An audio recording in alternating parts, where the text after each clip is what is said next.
ইয়ে মানে ও গিন্নি, গিন্নি, গিন্নি গো, একটু শান্ত হ, একটু কথাটা শোনো। না না, আমি আর কিচ্ছু শুনবো না। এক সপ্তাহ সময় দিচ্ছি, তার মধ্যে মহারানীর মতো ওই সীতাহার আমার চাই চাই চাই। আহা, কিন্তু গিন্নি ওটার যে অনেক দাম, আমার কি আর মহারাজের মতো অত টাকা আছে বলো? এই শোনো, তোমার কি আছে আর কি নেই তা আমার খুব ভালো করে জানা আছে, বুঝলে? কিন্তু গিন্নি, একটা কথা কান খুলে শুনে রাখো, এবারে যদি তুমি ওই সীতাহার আমাকে গড়িয়ে না দাও, আমি তাহলে চিরদিনের মতো বাপের বাড়ি চলে যাব। এই এই আমি বলে দিলাম। এহ, আচ্ছা ফাঁপড়ে পড়লাম আমি, কি যে করি। দূর, আর ভালো লাগে না।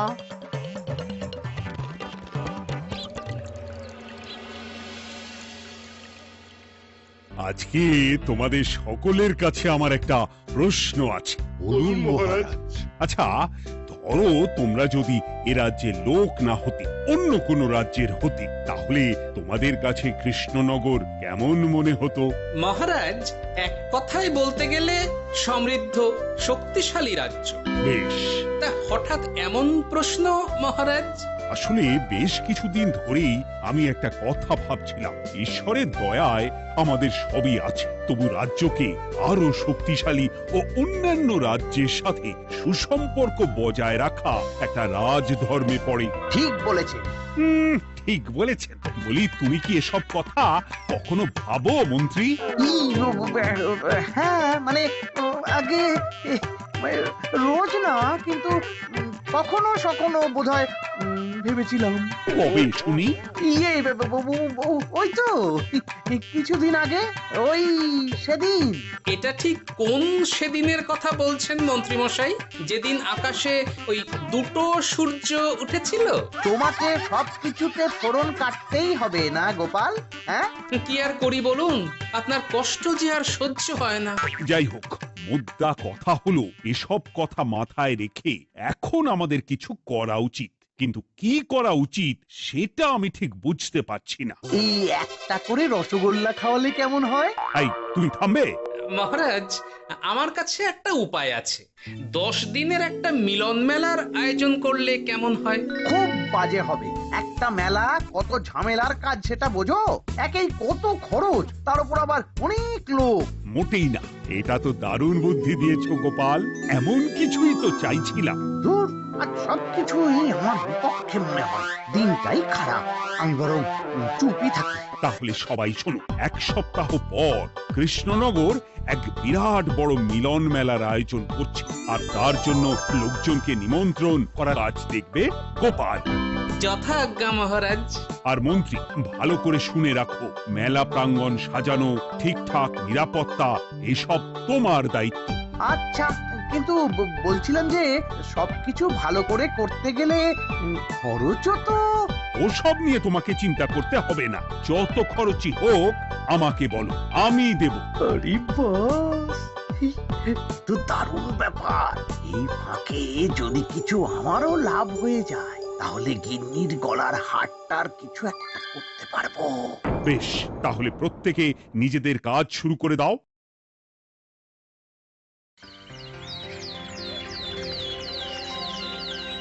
শোনো শোনো শোনো, এক সপ্তাহ পর কৃষ্ণনগর মেলা প্রাঙ্গণে অনুষ্ঠিত হতে চলেছে 10 দিন ব্যাপী মিলন মেলা।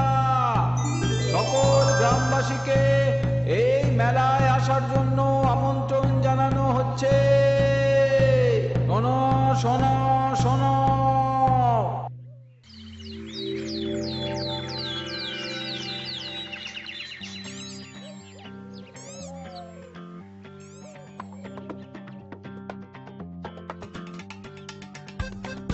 বাহ বাহ বাহ, ঠিক যেমনটা চেয়েছিলাম তেমনটাই হয়েছে। আর এসব কিছুর জন্য আমি গোপালকে ধন্যবাদ জানাতে চাই। কি যে বলেন মহারাজ, এই কৃষ্ণনগর তো আমার নিজেরই পরিবার। সেসব আমরা খুব ভালো করেই জানি গোপাল। আদিক্ষেতা একেবারে উতলে পড়ছে। এসব দেখে গা জ্বলে যায়। তোমার এই এত ভালো বুদ্ধি দেওয়ার জন্য আমি তোমাকে 50টি স্বর্ণমোহর উপহার দিতে চাই। এটা কি হলো? এরকম হলে কিন্তু আমি খেলবো না। কেন মন্ত্রী, তোমার আবার কি হলো? আমিও তো মেলার আয়োজন করেছি, তাহলে গোপাল একা কেন উপহার পাবে? সে তো মেলার জন্য অনেকেই কাজ করেছে, কিন্তু আসল বুদ্ধিটা তো দিয়েছে গোপালই। মন্ত্রী মশাইয়ের বোধহয় খুব হিংসা হচ্ছে। ঠিক আছে মহারাজ, আপনি বরং এই উপহার সকলের সাথে ভাগ করে দিন। না গো, কোনো ভাগ চাই না। তোমার উপহার তুমিই রাখো। যত সব।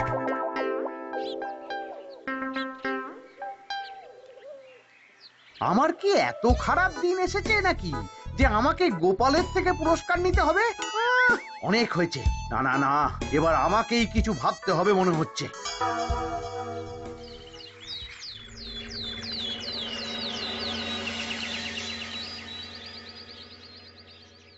আমার আমার সব শেষ হয়ে গেল গো, সব শেষ হয়ে গেল। এবার এবার আমার কি হবে? মহারাজ, মহারাজ কিছু একটা করুন, মহারাজ কিছু একটা করুন। চিন্তা করো না, আমি দেখছি। যারা দোষী তারা শাস্তি পাবেই। কি শুরু হলো বলো তো হঠাৎ করে? এত বড় বড় চুরি ডাকাতি হয়ে গেল, অথচ কেউ কোনো টেরই পেল না। হ্যাঁ মহারাজ, আসলে রাতের বেলা যখন সবাই ঘুমিয়ে থাকে তখন এই চুরি ডাকাতিগুলো হয়, তাই কেউ কোনো শব্দ পায় না। ভালো করে অনুসন্ধান করো, যে বা যারা এই কাজ করছে তাদের যত তাড়াতাড়ি সম্ভব ধরে ফেলতে হবে, নইলে তো আমাদের প্রজাদের অনেক ক্ষতি হয়ে যাচ্ছে। হ্যাঁ মহারাজ, আপনি কোনো চিন্তা করবেন না। কোথায় আনন্দ করে সব প্রজারা মেলা ঘুরবে তা নয়, আবার এই উটকো ঝামেলা। একটা কথা বলছি, কিছু মনে করবেন না। আসলে এই ঝামেলার কারণ হলো গোপাল। আমি ঠিক জানতাম কোনো না কোনো ভাবে আপনি আমাকে দোষ দেবেন। সত্যি তো, এসবের সাথে গোপালের কি সম্পর্ক? ওরই তো সম্পর্ক আছে মহারাজ। মেলা শুরু হলো আর তার সাথে চুরি ডাকাতিও। আর যদি গোপাল মেলার বুদ্ধিটা না দিত তাহলে রাজ্যে এত চুরি ডাকাতিও বাড়তো না। মানছি মন্ত্রী মশাই, মেলার বুদ্ধিটা আমার, কিন্তু মেলার নিরাপত্তা রক্ষা তো আপনার দায়িত্ব ছিল। যদি মেলা থেকেই এই ঝামেলা শুরু হয় তাহলে তো আপনার কাজেও ফাঁক আছে। মুখ সামলে কথা বলো গোপাল। আহ, তোমরা একটু থামবে? এখন নিজেদের মধ্যে ঝামেলা করার সময় নয়। সবাইকে একসাথে কাজ করে আসল চোর ডাকাতদের ধরতে হবে, তারপর বোঝা যাবে কার দোষ ছিল আর কার নয়। আগে মহারাজ।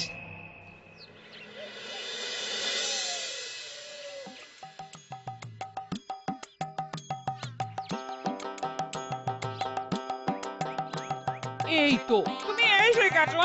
তাড়াতাড়ি মুখ হাত ধুয়ে বসো, তোমার জন্য একটা জিনিস এনেছি। বলো কি জিনিস? আরে আরে একটু অপেক্ষা করোই না, আমি আনছি। হ্যাঁ বেশ, আনো তাহলে। এই নাও, খাও। মিষ্টি দই। হ্যাঁ গো, খেয়ে দেখো তো কেমন। দারুণ সুন্দর স্বাদ তো গিন্নি। কোথা থেকে এনেছো? ভালো, মেলা থেকে এনেছি। ও জানো, বিনা পয়সায় গো। বিনা পয়সায়? তা কে দিল শুনি? আমি সুজন দইওয়ালা, বড় ভালো ছেলে। শুধু আজ নয়, ও রোজই মানুষকে ভালোবেসে না বিনা পয়সায় দই খাওয়ায়। হ্যাঁ বাবা, বেশ অবাক করা কাণ্ড। আসলে সুজনের দেশের বাড়িতে অনেক জমি জমা, গরু মোষ আছে। ও তাই বলে ওর টাকা পয়সার নাকি কোনো দরকার নেই, তাই ও বিনা পয়সায় খাওয়ায়। হ্যাঁ বুঝলাম। বাবা, খুব ঘুম পাচ্ছে এখন। ও গিন্নি, শোনো না, আমি বরং একটা ঘুম দিই এখন, বুঝলে? তুমি বরং বিকেলে আমায় একটু ডেকে দিও, ওর কাজ আছে। আচ্ছা বেশ। তোমাদের জন্য সেটাই ভালো, কারণ এমনিতেই মহারাজ চোর ডাকাত ধরার জন্য প্রহরীর ব্যবস্থা করছে পুরো রাজ্যে। না না না, সে নিয়ে আপনি চিন্তা করবেন না।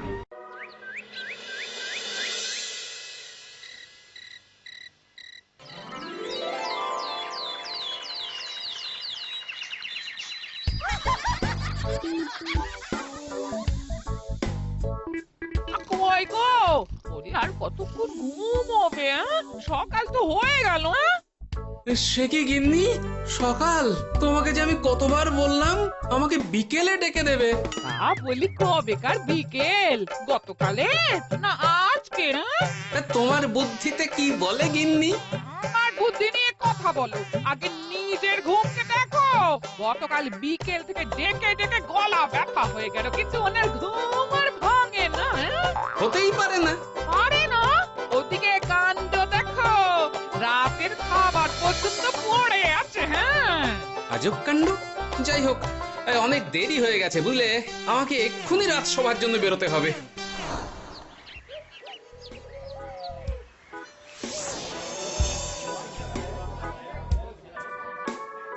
বাবা, এত ভিড়! কি আছে এখানে?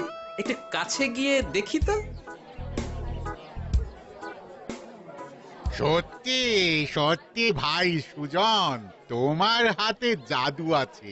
এত সুন্দর মিষ্টি দই, এ স্বাদ ভোলার নয় ভাই। আচ্ছা, তাহলে এই হলো সুজন দইওয়ালা। ভালো মিষ্টি দই আছে, নেবে নাকি গো? পয়সা লাগবে না। জানি তো, সত্যি দারুণ স্বাদ এই দইয়ের। আমি খেয়েছি তো।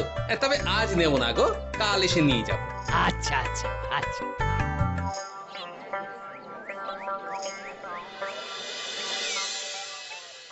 আর কোনো নতুন খবর পেলে ওই ডাকাতদের ব্যাপারে? না মহারাজ, এখনো ঠিক ধরতে পারিনি। ওরা বোধহয় বুঝতে পেরে গেছে যে আমরা খোঁজ করছি। মহারাজ, আমার মাথায় একটা নতুন বুদ্ধি এলো। রাতের বেলা করে সব বাড়িতে পাহারা দেওয়া শুরু করলে কেমন হয়? সব চুরি তো রাতেই হচ্ছে। আরে, এ তো দারুণ বুদ্ধি। কিন্তু মহারাজ, আমাদের রাজ্যের প্রহরীরা রাতের বেলা কি করে পাহারা দেবে? কেন কেন, কি সমস্যা? অনেক সমস্যা আছে। তাদের শরীর খারাপ হতে পারে, তার চেয়েও বড়, রাত জেগে থাকলে দিনে তারা সকলে ঘুমোবে, তখন পুরোটাই বেকার হবে। কিচ্ছু বেকার হবে না মন্ত্রী মশাই, আমাদের প্রচুর সেনা আছে, তাদের সকলকে দায়িত্ব ভাগ করে দিলেই হয়ে যাবে। তুমি বেশি বোঝো। গোপাল তো কিছু ভুল বলেনি মন্ত্রী, আমরা পাহারা বাড়াবো। আমি আজই সব সেনাদের সাথে কথা বলছি। সেনাপতি, তুমিও এই ব্যাপারটা একটু দেখো। যথাজ্ঞা মহারাজ।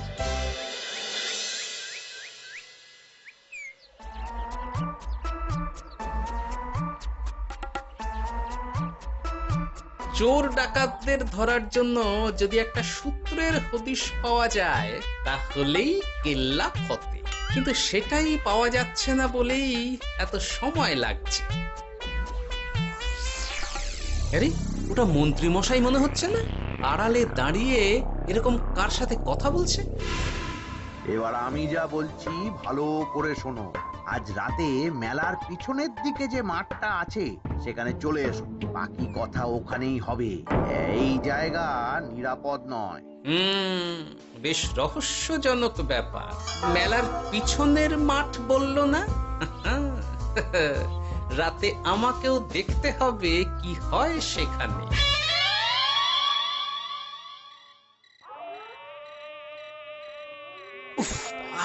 কি মশা রে বাবা, কখন থেকে দাঁড়িয়ে আছি, মন্ত্রী মশাইয়ের পাত্তা নেই কেন?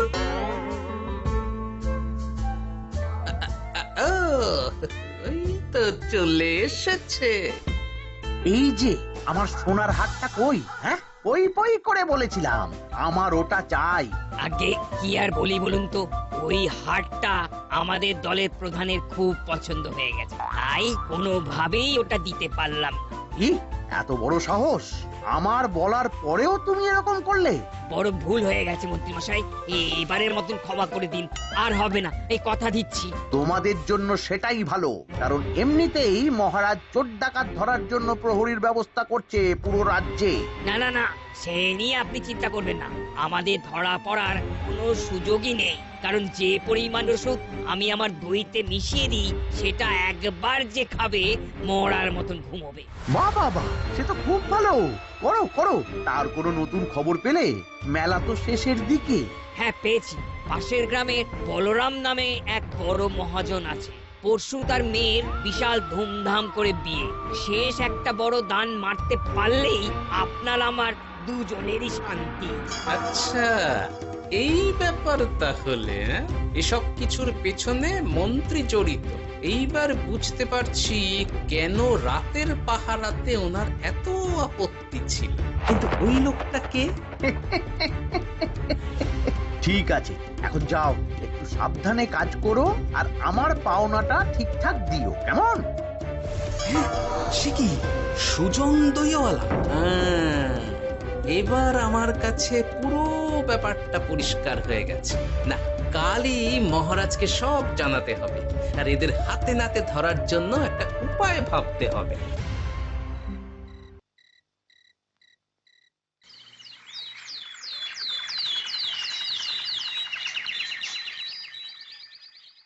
আরে এসো এসো, তোমার জন্যই তো অপেক্ষা করছিলাম। কি এমন জরুরি কথা আছে যে একান্তে দেখা করতে চাইলি? কোন মুখে বলি মহারাজ, সর্ষের মধ্যেই যখন ভূত তখন আর কি। মানে একটু খুলে বলো তো, কি হয়েছে? আমাদের রাজ্যের এই এত বড় বড় চুরি ডাকাতির পিছনে কারা আছে সেটা আমি জানতে পেরে গেছি মহারাজ। হ্যাঁ, এ তো দারুণ খবর। তাহলে আমরা এখানে কি করছি? এখনই তাদেরকে গিয়ে বন্দি করি? না মহারাজ, আমাদের হাতে কোনো প্রমাণ নেই, তাই ওইভাবে বন্দি করতে পারবেন না। কেন বলো তো, কারা আছে পেছনে? সেটা আপনি নিজের চোখেই দেখে নেবেন পরে। তবে এটা জানিয়ে রাখি, আমাদের মন্ত্রী মশাইও যুক্ত আছেন। কি? আমাদের মন্ত্রী? এত বড় বিশ্বাসঘাতকতা! আমি এখনই নিজের হাতে ওকে বন্দি করতে চাই। না না না না মহারাজ, সেটা করলে বাকি ডাকাতদের ধরতেই পারবেন না। তাহলে উপায়? আমি জানতে পেরেছি এই ডাকাতদের পরের নিশানা হলো পাশের গ্রামের বলরাম মহাজনের বাড়ি। বলরাম মহাজন? কাল তোর মেয়ের বিয়ে, আমাদেরও তো নিমন্ত্রণ আছে সেখানে। তাহলে তো আরোই সোনায় সোহাগা। শুনুন মহারাজ, আমার মাথায় দারুণ এক বুদ্ধি এসেছে। সে কি? হ্যাঁ, আপনি কোনো চিন্তা করবেন না, আমি শুধু যা বলছি সেটা করুন, বাকিটা আমি সামলে নেব। তবে দেখবেন যেন মন্ত্রী মশাই এসবের কিচ্ছুটি টের না পায়। বেশ বেশ বেশ।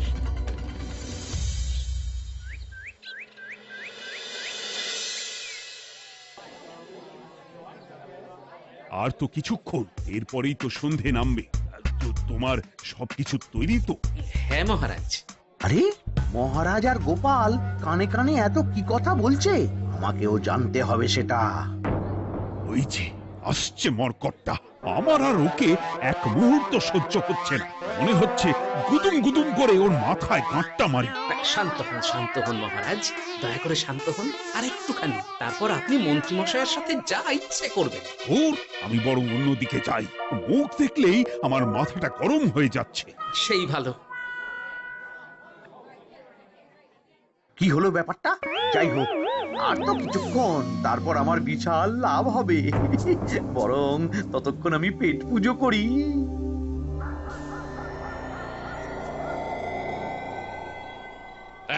যা যা দামি জিনিস আছে সব দিয়ে দে। এই তো খেলা শুরু। এবার আর আমায় পায় কে? ও বাবা, এরা আবার কারা? সত্যি গোপাল দারুণ চাল চেলেছে। এই তোমরা এখানে কি করতে এসেছো? কেন, তোমরা যা করতে এসেছো? ডাকাতি? এমন তো কোনো কথা ছিল না। কার দলের লোক তোমরা? মন্ত্রী মশাইয়ের দলের লোক। এই রে, কি বলছে সব? কোথায় কোথায়? এই মন্ত্রী মশাই, এই কি বলছে এরা? আপনি দু নৌকোয় পা দিয়ে চলছে, আমরা থাকতে আপনি আরো এক ডাকাতের দলের লোককে ডেকেছেন। কি মন্ত্রী? শেষে কিনা তুমি? খেয়েছে রে, আর বোধহয় বাঁচতে পারবো না। কই, চুপ কেন? বলুন, মন্ত্রী মশাই সোনার হার ডাকাতি করে আপনাকে দেওয়ার জন্য এখানে ডেকেছেন। কি সোনার হার? আমাকেও তো একই কথা বলেছে। আপনি আমাদের থেকে খবর নিয়ে অন্য দলকে কাজ দিয়েছেন। এই না না, মিথ্যে কথা। কিসের মিথ্যে? আপনি ছাড়া তো আর কেউ জানতো না এখানের কথা। না গো, আমি শুধু তোমাদেরকেই কাজ দিয়েছি একদম শুরু থেকে। আর কোনো ডাকাতের দলকে আমি চিনি না, আমি তো নিজেই প্রথম শুনছি। মন্ত্রী, লজ্জা করে না তোমার? তুমি আমার প্রজাদের এইভাবে ঠকাচ্ছিলে। ইয়ে মানে মহারাজ, আমি আসলে। অনেক হয়েছে মন্ত্রী মশাই, আপনি ধরা পড়ে গেছেন। প্রহরী, বন্দি করো সবাইকে, আর মন্ত্রীকেও। আমাকে ক্ষমা করে দিন মহারাজ, আমি ইচ্ছা করে এটা করিনি। আসলে আমার গিন্নি কদিন ধরেই মহারানীর সীতাহারের মতো দেখতে হার বায়না করেছে। তার জন্য তুমি নিজেদের লোকেদের থেকেই চুরি করবে? আর কি করব বলুন, এক সপ্তাহের মধ্যে হার না দিলে বাড়ি ছেড়ে চলে যাবে বলেছে। তাই আমি এখন আপনি যেটা করেছেন সেটা যদি আপনার গিন্নি জানতে পারে তাহলেও বাড়ি ছেড়ে চলে যাবে। শাস্তি তো তোমাকে পেতেই হবে মন্ত্রী। আয়, কে আছো? শোনো, মন্ত্রীকে মুখে কালি মাখিয়ে গাধার পিঠে বসিয়ে সারা রাজ্য ঘোরাও, এটাই ওর যোগ্য শাস্তি। আর গোপাল, তোমার বুদ্ধির প্রশংসা করতেই হয়। তোমার পুরস্কার আমি কাল রাজসভায় দেব। দূর দূর, জীবনে বিয়ে করাই ভুল হয়ে